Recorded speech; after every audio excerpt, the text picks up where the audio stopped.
Getting ready to cut the blue paint. Ugh.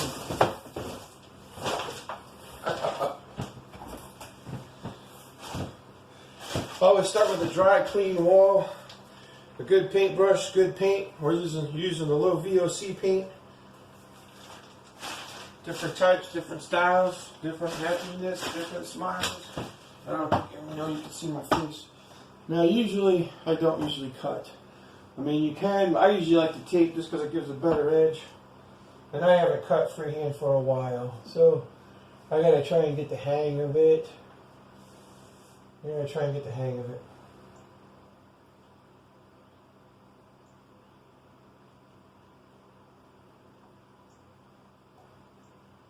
The corner's gonna be for me the harder part, but one wall's taped, so that's good.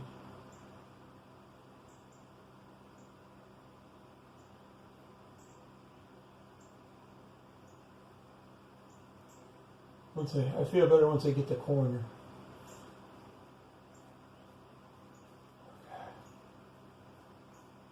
Alright, a little rough. A little rough in the corner, but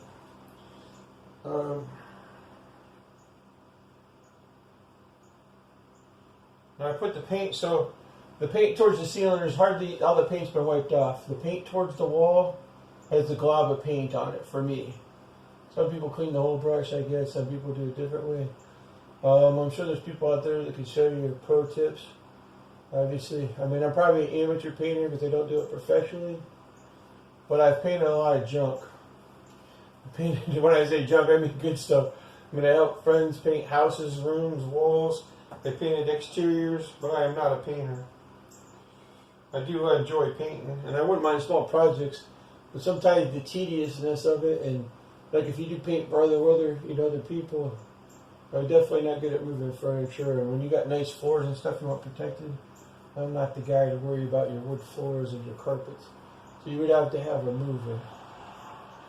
So I mean, for $1 million, I'll paint anything small that's close to the ground.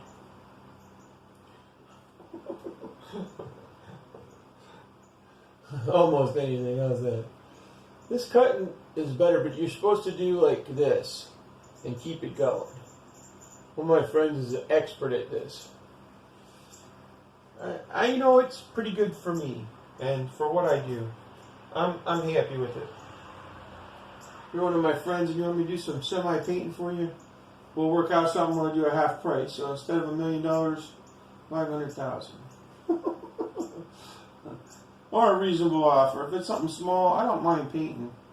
I mean, if you don't have the time or you don't want to, I don't understand that. I mean, I'm not trying to advertise. I'm just making this stuff as I go. Because I know some people don't like to paint. I actually enjoy painting. I always have.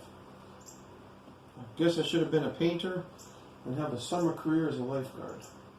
But that's a whole different story. So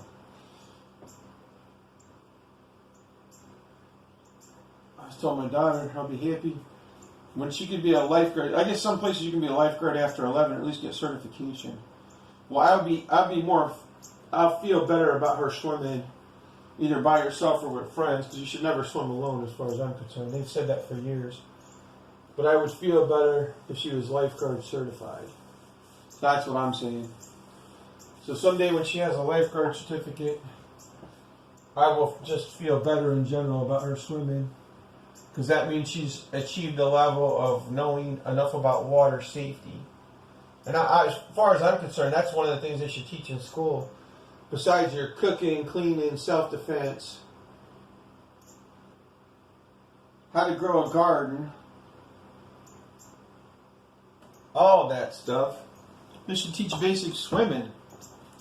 Because there's sadly a lot of kids that don't make it because they don't know enough about water currents. I mean, they don't teach about undertow and water currents here. If you have a strong north wind from Canada, we get like an undertow, which is not safe, and there's people that's not made it, sadly. There was a kid, specifically, I'm not mentioning names, but it was not too long ago, and I feel so bad to this day when I think about it. And, I mean, I hate to say it, we're just glad that, it wasn't somebody we directly knew, but it's so sad that it happened at all. And if they would teach about water currents, especially, they've never taught about undertow around Lake Erie in Ohio that I know. Nobody I ever knew what undertow was. I've seen it in movies. It happens in the ocean. But when we have a strong north wind from Canada, it causes a bad undertow and it can suck you out into the lake. And you're supposed to go parallel with the water until you get back in. But if you don't know how to swim or you don't know what's going on, it's horrible. And sadly, I don't even know why I brought that up, but we're talking about swimming and stuff and painting blue water. This looks like a swimming pool blue, or some pools. Knock on wood, the cutting's going easier than I thought, but anyways, it's just something they should teach around for all kids, because everybody's going to be around water at some point in time. It's not possible not to. Many things are around rivers, ponds, lakes, rivers, streams. That's one of many things that should be taught as a skill for school. They should teach swimming. Every school should have at least a swimming class if they're not going to have a swim team. Or they should be set up through your local community swim pools or YMCAs or whoever it is, to where they actually learn it. Now, without the light, it's hard for me to see this corner like I would like. For some reason, I'm going to have to get thicker paint on here because it's just but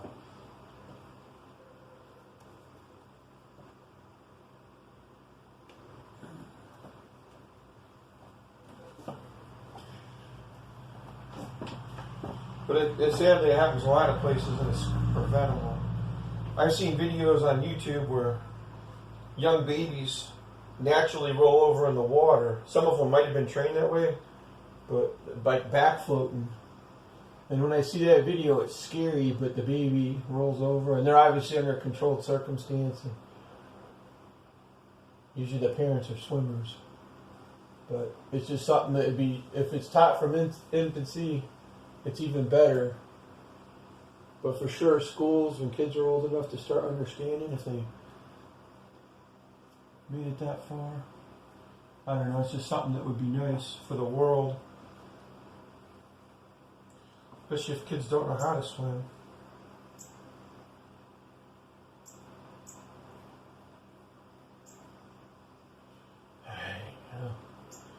I just have to see how it dries. It's a little streaked, so.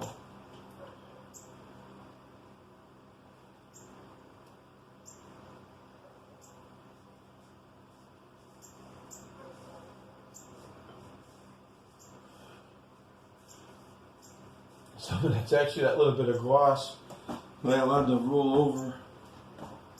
From what I can tell, it's a little bit of that gloss.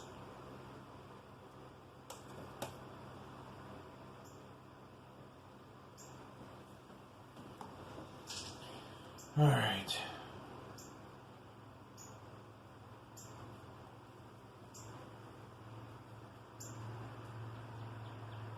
Now here, you definitely don't want a bristle sticking up to your ceiling, leaving you a streak. With the cutter's brush, it's easier. One of my friends had a brush that was thicker than this, so he could cut with it.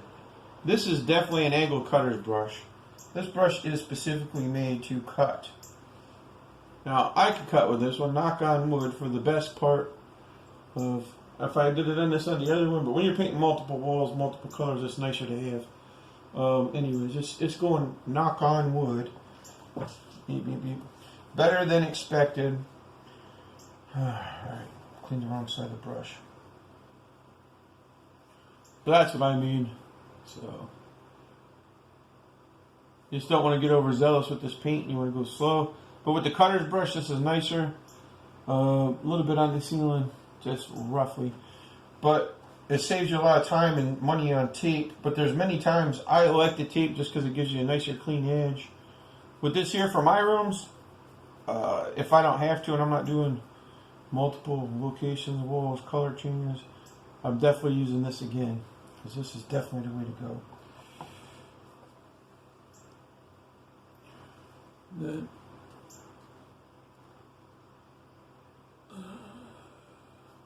I don't want to overextend it because I'm trying to do detail work there, and there's no reason to push it. I'm not trying to win a war, hit the contest. We want the best quality we can get of what we got to work with, being paint, brushes, time. Just a little tacky. Now there's primer underneath there at this level, but it's tacky because I've won over it and it's starting to dry. And I've got streaks there, so I got the streaks for the most part. I don't want white streaks in my brown paint. Now, I did end up priming most of this 3 times. Some of that's because it had a little bit of streakness to it that I didn't like. So, I decided that was the way to go. So, I did want the 3 coats and I like it. It gave me a nice solid base because I didn't know how thick the paint was going to be or how light. This paint is darker than I think she thought, and it is thicker, so that's awesome. Not my favorite color blue, but it's a nice color blue. I guess it'll go well. And if she don't like it, guess who's going to be up here repainting this wall? Da da da da da da da da. Yep.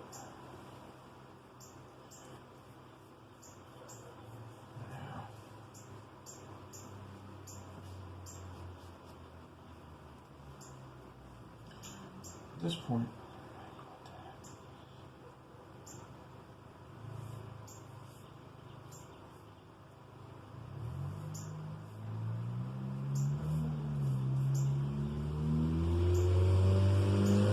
nice glaze to it.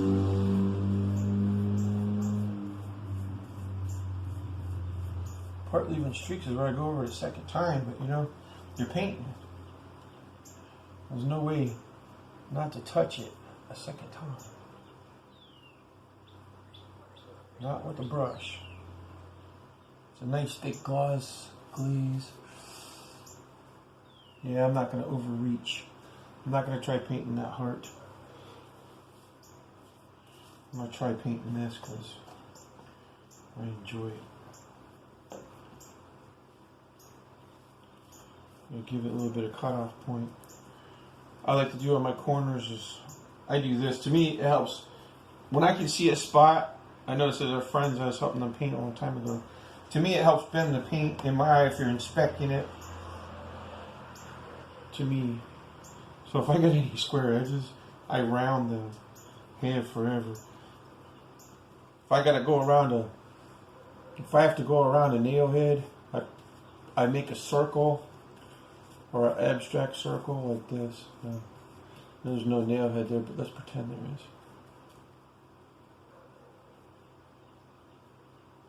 It'll mess me up a little when I'm painting. I don't know why. To me, it just helps blend, especially if you look up close. Some of the paints you can see that, and I'd rather see the circle there instead of a painted square or an ab shape, different shape. Different shape. I'll be brush painting there anyways. It's going to give me an idea what the wall looks like anyway. So.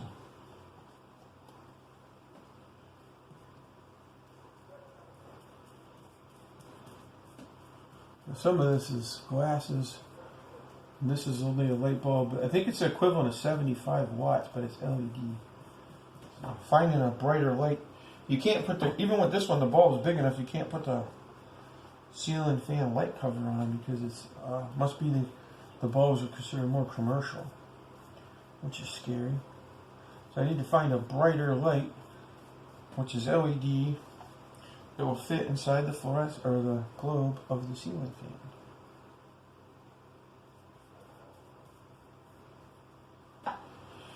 That's a different story. But anyways, this is definitely the warmer light bulb look, which I prefer the brighter white lights than the warmer ones. I like the bright rooms. This is not my room. I would have a brighter color here. I'm not necessarily going with blue in my room at this point in my life. We actually have mimosa in our room. If you don't know what mimosa is, some kind of a drink. And it's a bright orangish, a bright light orange. Mimosa. It's a nice color for a room. It lightens it up. You can have dark woodwork and like furniture and stuff in there. And the top of the walls and it puts a nice brightness to it. And it's not yellow. It's a form of orangish, if you ask me. Specifically on the color grid, I don't know what its name is. far as how close to orange it is or yellow it is, but it's definitely a form of orangish. I can get a little bit more there. Haven't just done this specific brush paint like this in a while. Not sure where to start. Guess we'll go this way. No Bob Ross here.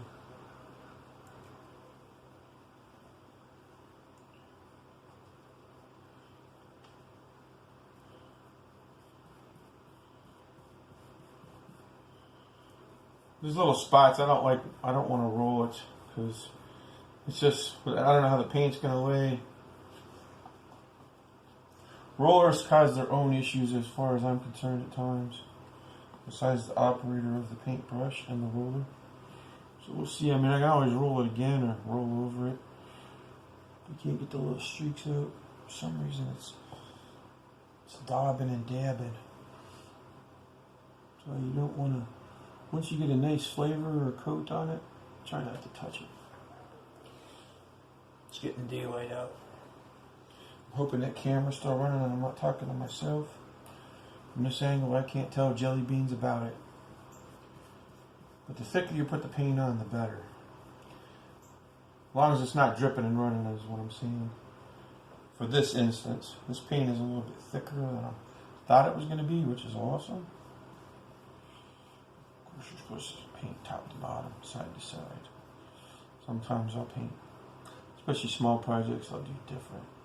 Trying to get those little bit of lines out of there. At this point, this is a cut brush, not a detail brush. If you ask me, plus it's been used and washed a couple times, so I'll tell you that really affects it. If you got a nice new brush, you can definitely start different. Plus some of this fills in once you let it set. It fills in itself. I'm kind of impressed with that for being a home painter. You may not be, you may be a pro. You think I'm crazy, but it gets me through the day. Alright, I'm going to go check the tape and see if it's running and start a new one. I'm going to do a little bit more cutting. Alright, let's see where I'm at. Alright.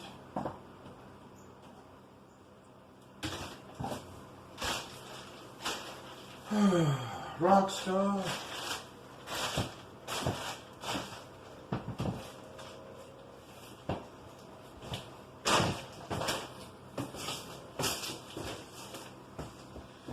Alright. 17, yeah. Well, it looks like you got a little bit in there. The bottom's kind of blurry, but hopefully that's a good video.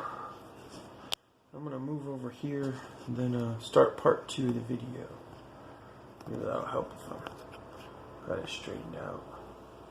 I don't know if I should turn sideways. It's too much of the outside, but